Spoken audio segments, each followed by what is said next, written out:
Alors c'est un nouveau week-end de départ en vacances et comme à chaque week-end de départ en vacances, on a droit dans quasiment tous les quotidiens, tous les journaux, tous les magazines et sur les sites internet à la carte des radars installés. Carte des radars embarqués, des radars mobiles, ce sera plus difficile. L'occasion de reparler justement de ces associations et d'une en particulier, association d'automobilistes, 40 millions d'automobilistes, qui repart à chaque fois en première ligne pour dénoncer le tout radar aujourd'hui. Maître Lesage, bonjour. Bonjour. Je dis maître parce que vous êtes avocat de 40 millions d'automobilistes, Mathieu Lesage, et vous faites partie aujourd'hui avec votre association de ceux qui contestaient les radars, mais dans quoi? Dans leur légalité, c'est cela?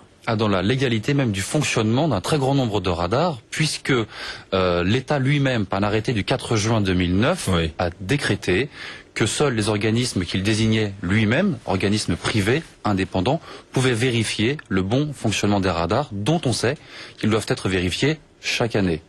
Et cet arrêté du 4 juin 2009 a été mis en application, puisque 5 sociétés ont été désignées à partir de décembre 2009, entre décembre 2009 et mars 2010, elles ont répondu à un appel d'offres et ont été désignées pour vérifier le bon fonctionnement de ces radars. Or, on s'est aperçu que les DRIR, qui sont les services techniques de l'État, qui ne sont donc plus compétentes depuis la désignation des organismes privés indépendants, ces DRIR, toujours en cours de l'année 2010, on contrôlait les radars. Contrôler le bon fonctionnement des radars. Donc ça veut dire qu'en fait, si je me fais flasher par un radar qui a été contrôlé par la DRIR et non pas par les sociétés indépendantes, je peux contester la procédure, le PV lui-même. Vous pouvez tout à fait contester la validité du procès-verbal parce que, dans ce cas-là, le radar fonctionne en toute irrégularité. D'accord. Mais donc on comprend qu'il y a un petit vice là, quelque chose qui ne va pas, mais ce n'est pas le radar en lui-même et ce qu'il apporte à la sécurité routière que vous contestez alors? Sur cette action elle-même, ce n'est pas en soi le phénomène des radars qui est contesté. C'est son application et c'est le mode de fonctionnement de ces radars. Il faut savoir que déjà en avril 2009, nous n'avions pas pointé du doigt un problème puisque c'était la SAGEM qui vendait les radars cabines, un grand nombre de ces radars cabines, et qui en vérifiait elle-même le fonctionnement. Or, le vendeur, fabricant, n'a pas le droit de vérifier le bon fonctionnement. D'où cet arrêté du 4 juin 2009 qui remet bien à plat les choses. Ensuite, fin 2009, désignation d'organismes privés indépendants, mais on se rend compte que toujours des DRIR, services techniques de l'État, alors qu'elles n'ont pas le droit, en infraction la plus totale avec les textes, vérifient toujours le bon fonctionnement des radars. D'accord. Maître Lesage, aujourd'hui, de plus en plus d'automobilistes et d'associations et 40 millions d'automobilistes estiment que on est arrivé aux limites du tout radar installé en France. Je crois qu'on est à plus de 3000 radars, 3373. Est-ce que c'est franchement un argument qui est recevable quand on voit le nombre de morts qui a diminué sur les routes aussi? C'est recevable puisque, effectivement, au cours des dernières années, le nombre de radars a augmenté et le nombre de morts a diminué. Donc il y a bien une corrélation entre ces deux courbes. Effectivement, ça, c'est pas contestable. Cependant, on se rend compte que le nombre de radars augmente et il augmentera encore au cours des années prochaines, mais que le nombre de morts, lui, diminue, mais ne diminue plus autant qu'avant et même stagne. Il y a même des petits pics aussi. Il y a un rebond du nombre de morts. Hélas, janvier 2011, février 2011, plus de morts qu'en janvier et février 2010. Il y a les chiffres de mars-avril que l'on attend, mais il y a eu un rebond sur le nombre de morts. Ça veut dire que mettre plus de radars, aujourd'hui, n'emporte plus une diminution du nombre de morts. Donc on arrivait à saturation de ce système du tout radar, qui n'est pas la seule réponse, qui n'est pas la réponse ultime à la dangerosité et à l'accidentologie. Certains estiment aussi aujourd'hui que les radars embarqués ou les jumelles, c'est franchement un procédé qui moralement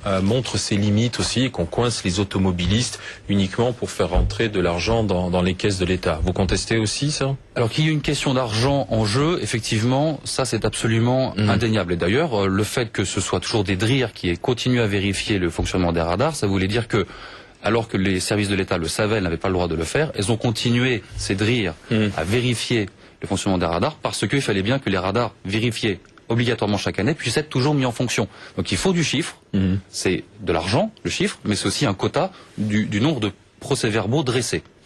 Et ces chiffres, il y a un moment où ils vont plus baisser par le simple jeu des radars. On oublie trop les autres causes de mortalité qui sont par exemple l'alcool et la somnolence au volant. Donc ça, les radars vont rien y faire. Mais j'entends aussi des associations de lutte contre la vitesse au volant ou de lutte en faveur de la prévention routière dire c'est irresponsable les propos que tiennent aujourd'hui ces avocats parce qu'en fait ils donnent un message aux automobilistes, allez-y.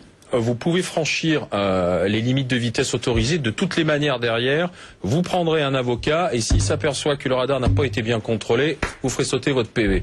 Donc, vous faites passer un message irresponsable, Maître Lesage. Qu'est-ce que vous leur répondez? Je ne fais passer aucun message irresponsable, j'engage juste la responsabilité de l'État. Elle a rédigé un texte, l'État a rédigé un texte, s'engage à avoir des organismes indépendants agréés qui vérifient le bon fonctionnement des radars, jusque l'État qui demande l'irréprochabilité des automobilistes soit lui-même dans l'application des propres règles qu'il édicte. C'est pas moi qui les fais, c'est pas notre avocat, c'est pas un confrère, ni les associations de défense d'automobilistes, qu'il respecte les propres règles que lui-même édicte. Et dans ce cas-là, on aura de la part des automobilistes une meilleure compréhension du système, puisque c'est le problème de l'acceptabilité du système par les automobilistes. Aujourd'hui, on voit bien que de plus en plus de gens contestent ce système, à tort ou à raison, mais je pense à raison, parce que perdre des points quand on est à 132 pour 130 sur l'autoroute, ça paraît un petit peu excessif.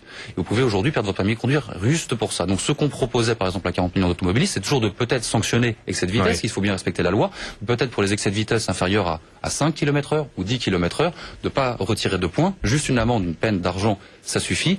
On n'est pas obligé d'aller tout de suite vers le retrait de points. Merci Maître Lesage, avocat de 40 millions d'automobilistes, merci d'avoir été avec nous. Nous revenons maintenant sur un classement intéressant.